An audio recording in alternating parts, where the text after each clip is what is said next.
আমার দুটো হাঁটুরই খুব সমস্যা হচ্ছিল, আমি হাঁটতে পারছিলাম না।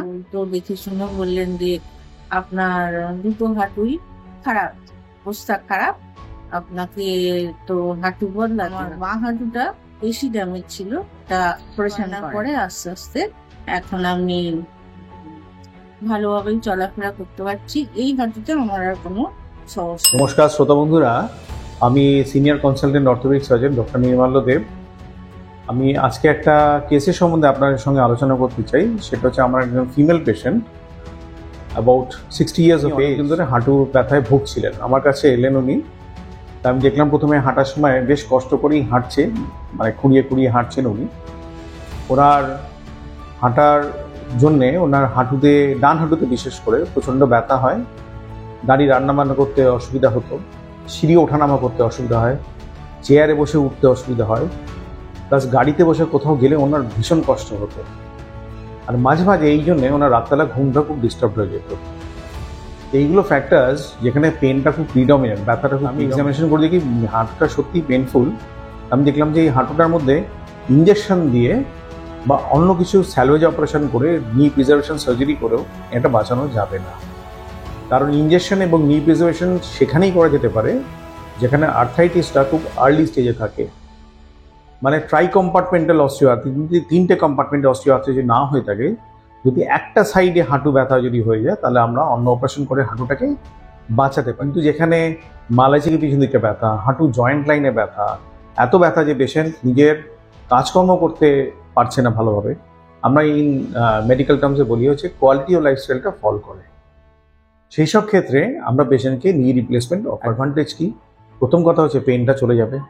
সেখানে হচ্ছে নর্মাল যে কাজকর্ম যেগুলো আছে, ঘরের কাজকর্ম, যে দাঁড়িয়ে থেকে রান্নাবান্না করা বা অন্য কোনো কাজকর্ম করা, সিঁড়িতে ওঠানামা করা, বাজারে যাওয়া, তবে কোথাও ট্রাভেল করা, বেড়াতে যাওয়া, ঘুরতে যাওয়া, সব কিছুই পেনলেসলি পারবে। তাহলে কোনটা পারবে না? আমরা বারণ করি হচ্ছে মাটিতে বাবু হয়ে বসাটা। কারণ বাবু হয়ে বসলে হাঁটু নি জয়েন্টের ইমপ্লান্টের উপর প্রচণ্ড স্ট্রেস পড়ে। তো যাকে আমি ওনাকে অফার দিলাম নি রিপ্লেসমেন্ট। তা আমরা ইনভেস্টিগেশন করে, ওয়ার্কআপ করে ওনাকে নি রিপ্লেসমেন্ট আমি করে দিই, সাকসেসফুলি করে দেওয়া হয়। এবং হচ্ছে সাকসেসফুলি ওই ভিডিওগুলো আপনি আমার পরের সেশনগুলোতে আপনি দেখতে পারবেন।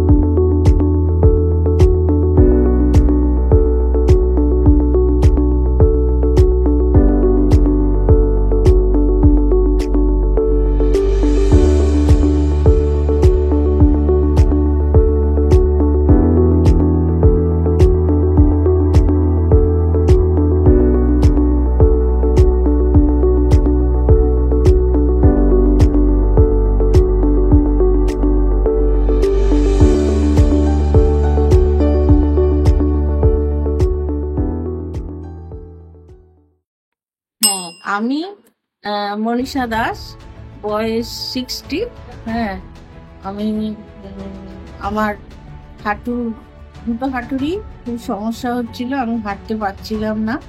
যার জন্য আমি এই অর্থোপেডিক ডাক্তারবাবু নির্মাল্য দেবকে দেখিয়েছিলাম।